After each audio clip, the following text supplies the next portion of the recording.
Hi everyone, it's Raina. So this video is for those people where one of you is a Scorpio and the other is a Sagittarius involved in a relationship.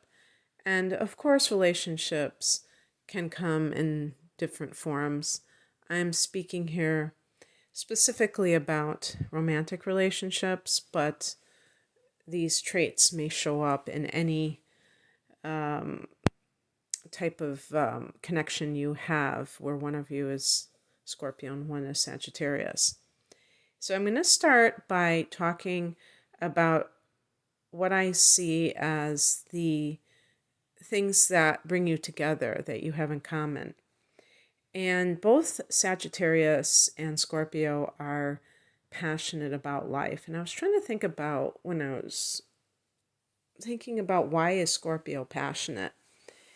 Because I know why Sag is. Sag is a fire sign, and all fire signs are, they just have that natural passion for life, which means that they really feel very enthusiastic about what is happening around them. Even if it's something, well, I shouldn't use the word enthusiastic because it's just like engaging life rather than just kind of going through the motions of life. And it doesn't even mean, some Sages might be more ambitious than other ones. I'm not talking about it on that level, like just going after everything in life. I'm talking about it more on a mental level where you're regarding life as being important. And even if you just want to have fun, you still have a very serious attitude towards I want to have fun. Not just going through the motions. Scorpio is the same way, although it may manifest in a different sort of behavior or behaviors. And I was trying to figure out why Scorpio, but beyond the fact that Scorpio is a water sign. That is one of the things that Sag and Scorpio have in common, the fact that they're both elements that are connected with emotions, kind of makes them feel attracted to one another. The air and the earth signs are more detached and they're less emotive. And it's not that water signs and fire signs express their emotions in the same way. There's more of an impersonal quality to Sagittarius when they express emotions than Scorpio. And I'm just talking about specifically of the archetypes of these signs. You could be a Sag and you could have the moon in Cancer and be uber emotional because, it's Cancer and the moon is your emotional nature. So the moon can play a big part in the type of emotions that you emote. But anyway, so that's something that, both of these signs have in common. And it's important because if you are with someone who's very dry and they're just going through life ticking off their checklist towards death and not really, thinking about the bigger picture or doing anything that makes them feel that life is magical, that there's something more to this than meets the eye, then they're just going to be, I don't know, going through the motions in a certain sense. And that would probably bother both of these signs if they were dealing with somebody like that. And that brings me to my next point, that both of you have a spiritual side. And when I'm doing charts, I often talk about the connection or the similarities between the 8th and ninth houses. Scorpio rules the 8th house and Sag rules the ninth house. With the 8th house, it's more about the occult. So in a way, I was going to say it's open-ended. I don't know if I'd go that far. That would probably be the 12th house. It would probably be Pisces house. That is the most open-ended when it comes to spiritual matters. There are like schools of thought or organized information that are attached to the eighth house. This is the house of metaphysics.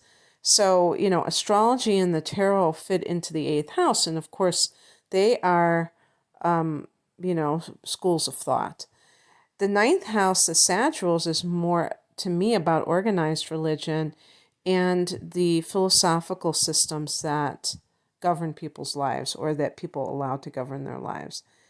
And so it's more of an outer thing. It's more of an established thing.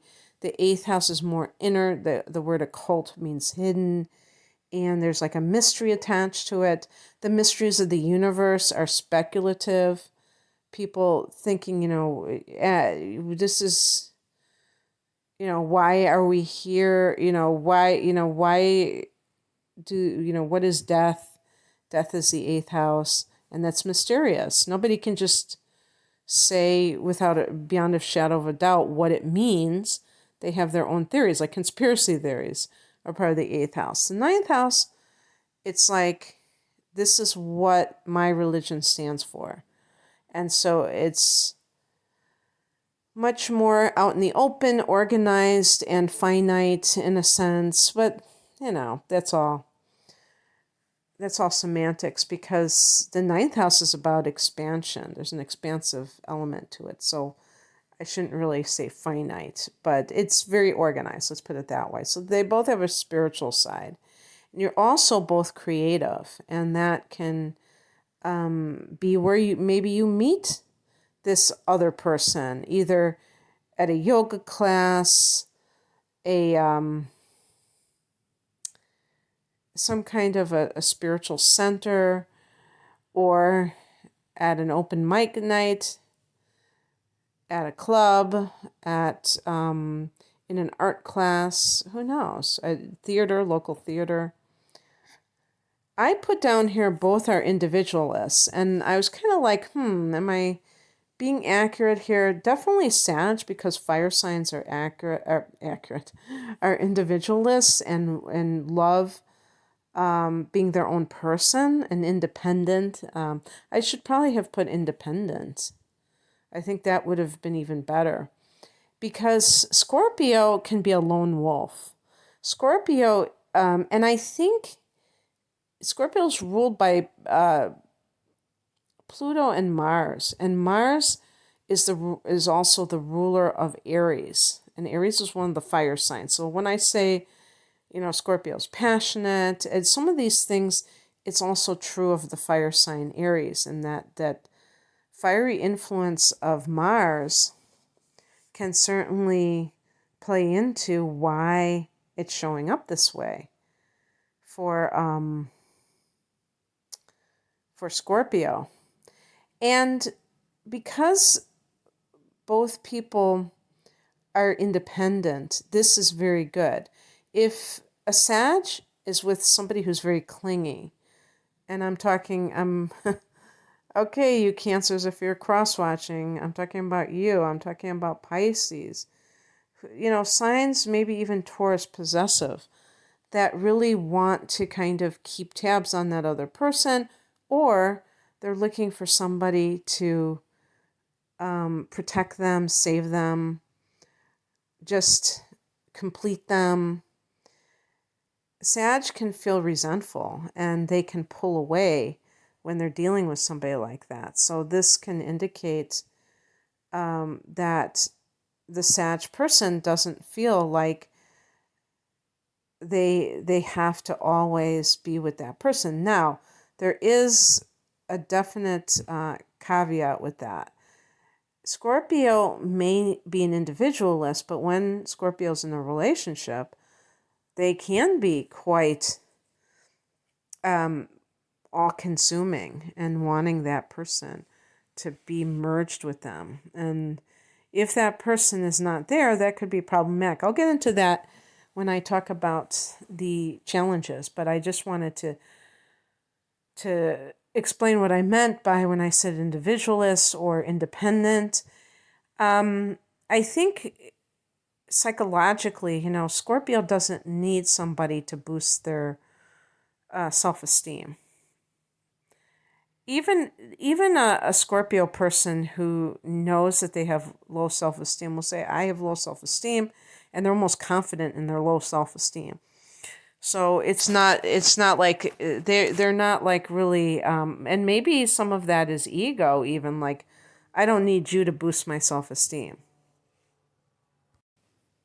Maybe the another way to put it is self-reliant. So that's what I meant by independent. Not always having to ask somebody else for help. And that can be very appealing to Sag because Sag wants that kind of freedom. Now, let's look at some of the challenging issues that might plague the relationship. On a just basic level, fire and water are, I I don't want to just say a blanket statement, incompatible elements, but they can be very challenging elements because water is very subjective and emotional.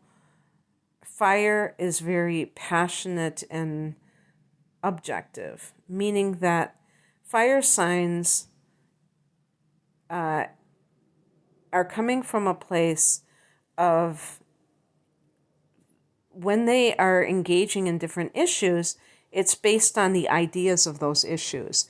Like for instance, animal rights. Somebody might say, it isn't, a Sagittarian might say, it's horrible what they're doing to the animals. Animals are sentient beings.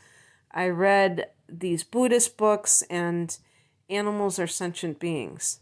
So we have to respect all life. It's called ahimsa, and these concepts. And so they get passionate about it on that level. And the Scorpio could say, I remember, I grew up on a farm and I saw what they did to the animals. And it's like a personal experience that they had. And so that made me say, I'm never going to do this.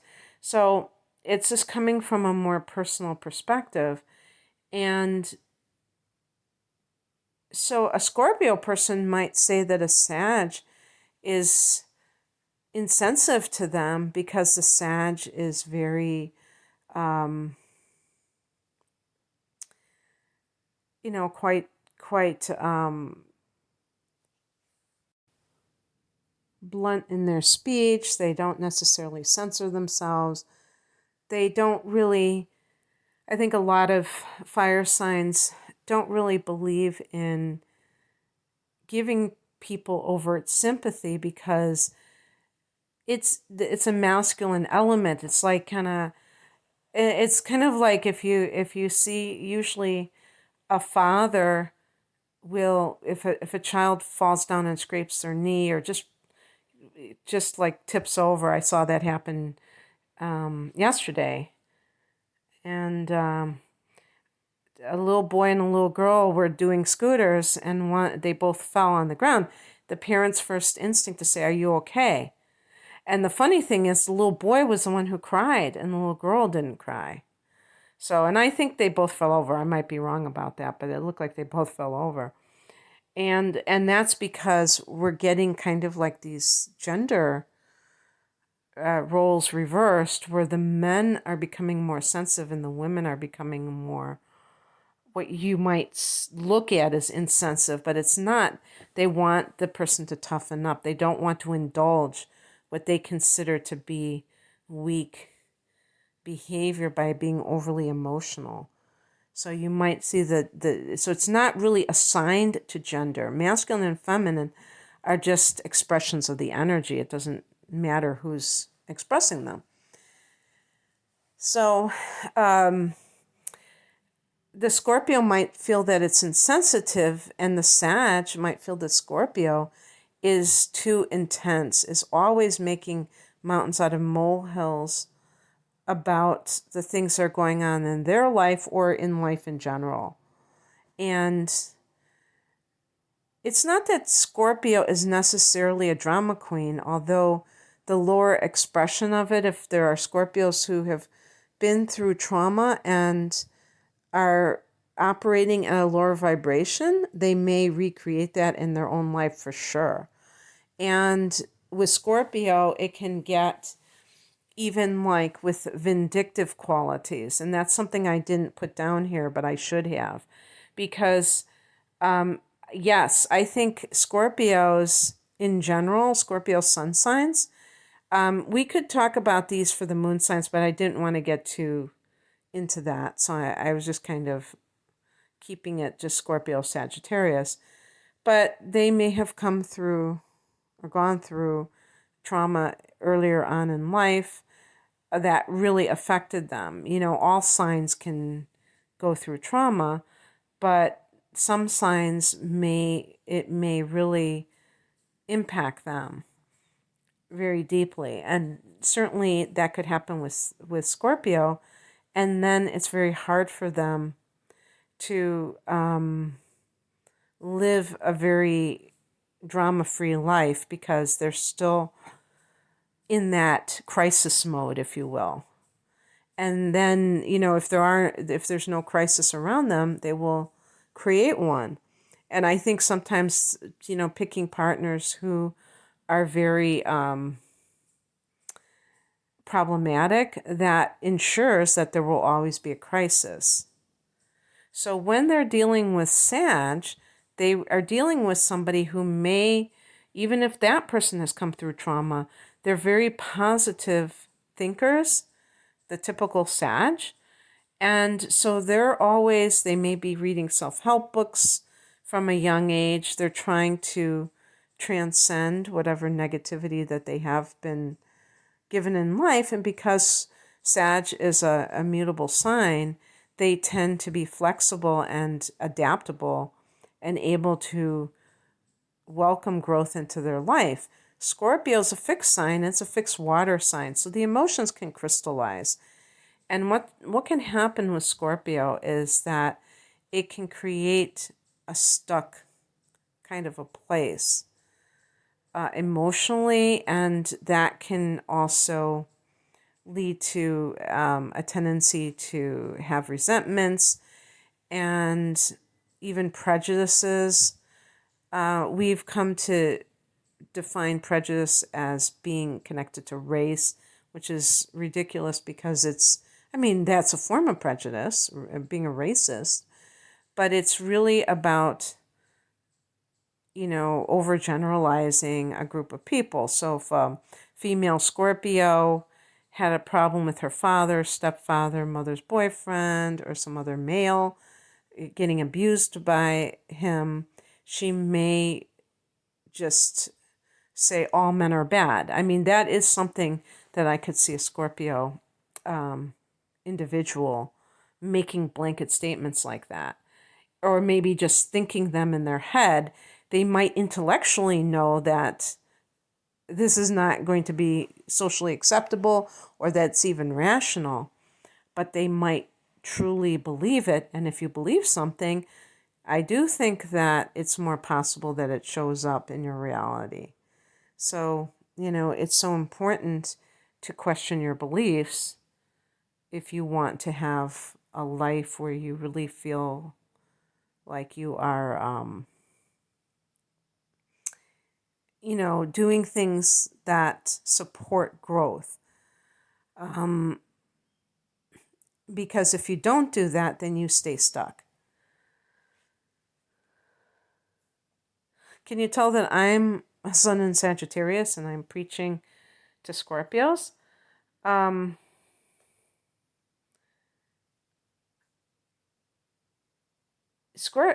Sagittarius is an open book. Now, again, that's going to be modified by other factors. But in general, there might be a spirit of having that quality, and they will like that quality in other people, and they will instinctually or both feel that people who are secretive are hiding something, and they might not trust somebody like that. They might be very wary of somebody like that. And Scorpio is secretive. Scorpio is secretive for many reasons. Scorpio, I talked about trauma, may have come from a place where they were betrayed, or they were, somebody took information about them and used it against them. And so they vow never again. Or they just it's just part of, wired into them to be self-protective. Again, yeah, I do think that past trauma does inform this. A related thing that I wrote down here, or typed out here, is Scorpio is suspicious. And I think that those two go hand in hand, because the 8th house that Scorpio represents is the shadow, or, what lies beneath the surface of life. And we can call that the secrets that people keep, or just the things that people have that are unhealed in people, that they may not have conscious awareness of. It's like a subconscious thing that is going on with them, and that creates a lot of projection when people are not actively aware and acknowledging certain things in their life. And so Scorpio believes that about other people, that if they are being secretive or withholding information, that other people are doing the same. And there's just this tendency with Scorpio to think that not to believe the surface image of somebody or the words that they say, that they might be actually hiding a truth. So this is why the 8th house and Scorpio's house is about psychotherapy, kind of probing a person's mind or their motivations in life. And so part of that is being kind of, it's not cynicism, it's just suspicious of, people's true motives. What are they really doing? Scorpios make masterful chess players, because they're always trying to analyze where a person's coming from, what moves they're going to make in advance of making them. And Sag is interested in the outer world. The 9th house is the house of foreign travel. So it's expansive geographically and just mentally. It's a house of higher education and philosophy, spiritually. And Scorpio is interior. It's not, it's in their own head or their mind, or the emotions. So that can lead to Sag wanting to always explore in the outer world, and Scorpio being more self-contained. And, we see this sometimes with where one person is an extrovert and one person is an introvert. And certainly we could call Scorpio the introvert, being a water sign, and Sag is or a feminine sign, and Sag is a masculine sign. I don't see Scorpios as introverts in the classic sense, because Scorpio loves power, and so you have to go out in the world to get power. But there's always that part of them that they're keeping to themselves, and that's why I'm saying Sag may give away who they are to other people in a very trusting sense, and also interact in that more expansive way. Yeah, so it's like expansion versus contraction. And that can be grating on both people, And even like in terms of how you deal with money, one person, the Sag may be more free spending, and the Scorpio may be more like holding on to their money and being very like, oh, Sag is being wasteful. And then the Sag may think the Scorpio person's miserly. Because Sag loves freedom, Sag may have a hard time settling down. So if Sag and Scorpio are dating, Scorpio may want to get serious a lot quicker than Sag. That alone can push away the Sag because it's kind of threatening their freedom. So the Scorpio person, if they're smart, they will just enjoy the relationship for what it is. Maybe in their mind, privately, they will have a limit of like, okay, I'll date this person for 2 years. After 2 years, I expect to get married or to live with that person. And if they're not willing to do that, then I'm going to move on and just, but inside their mind, knowing that they have a tendency to want it too quickly. And I'm not saying all Scorpio people want to get serious get married or just that kind of thing very quickly. There might be a kind of a cautious element with the Scorpio, but still they are so emotionally intense that they don't do things very casually. So there might be that bit of a clash between these two. And that was the other thing that I put down, that the Scorpio person may think that the Sagittarian is superficial or flippant about life because they're not being so heavy or intense. And the Sag might think that the Scorpio person isn't light enough. And, you might be surprised at how important this turns out to be, because it may make it very difficult for each person to appreciate the other's feelings and really understand where they're coming from.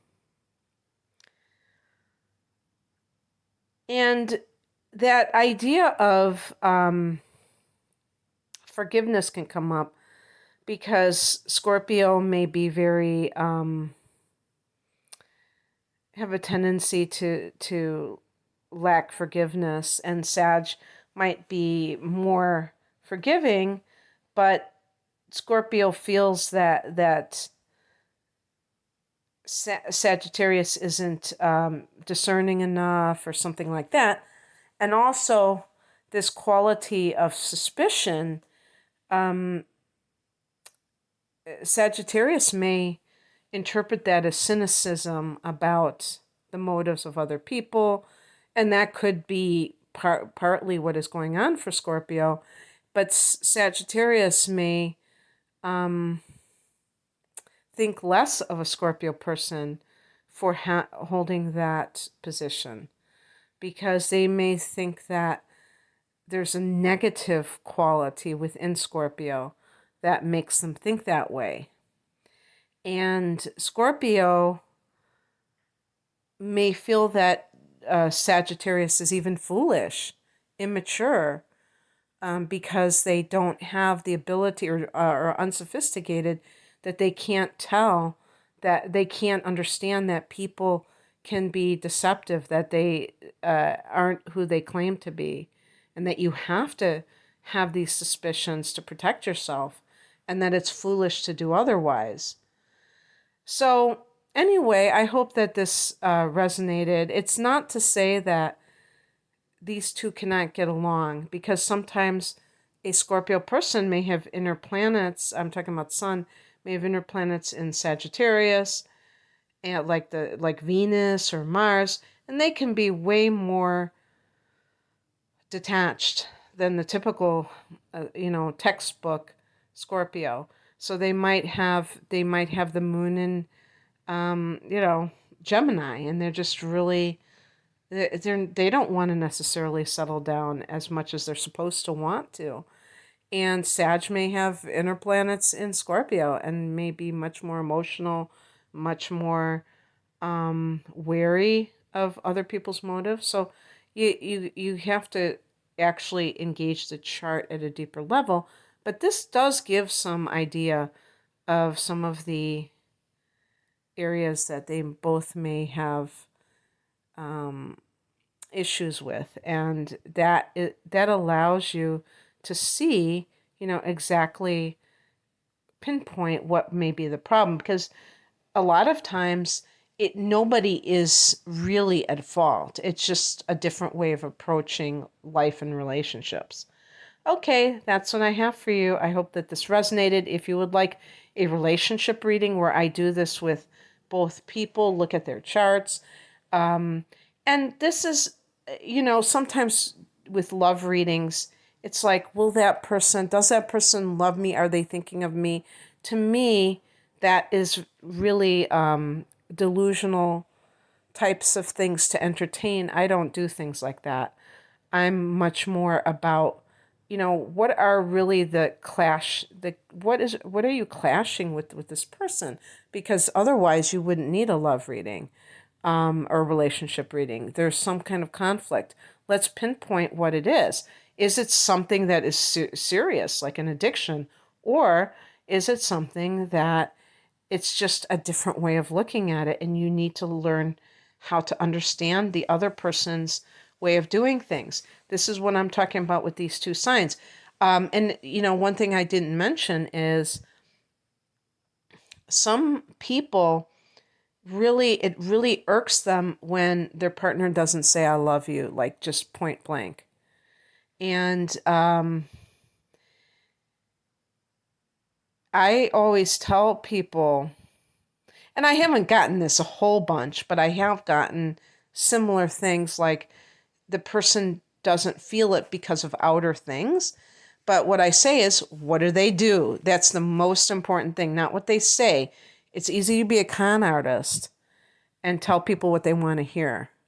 That's the easiest thing in the world. You don't have to invest anything but a couple of seconds in telling people something. It's a lot harder to do. So, not needing something as proof in the outer sense. Materialism. Some people are like, well, that person, doesn't buy me things. That person may not. Does that person buy themselves things? If that person doesn't buy things in general, then they're just very frugal. They might have, issues about money in general, and that's their issues, but it's not reflected on you. And in your mind, you're saying, well, if they cared about me enough, they would just be buying me this gift, that gift, and so on and so forth.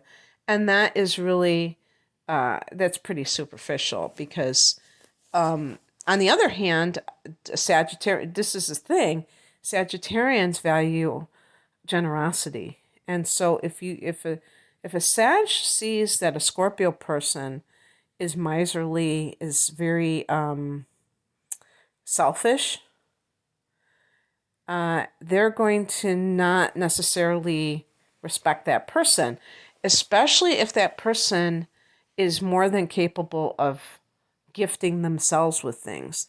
That is the key, because, like I said, some people have psychological issues with money. And this may go back to their childhood. This may go back to past lives. And so it's not personal to the other individual. But that's what we're looking at. We're looking at deciding about whether or not the relationship is simply, you need to understand how the other person operates, or if it's something that is truly serious. And so I have all kinds of readings. You can go to rainamoonastrology.com for more information. The link is provided below. Thank you for listening. Take care. Bye.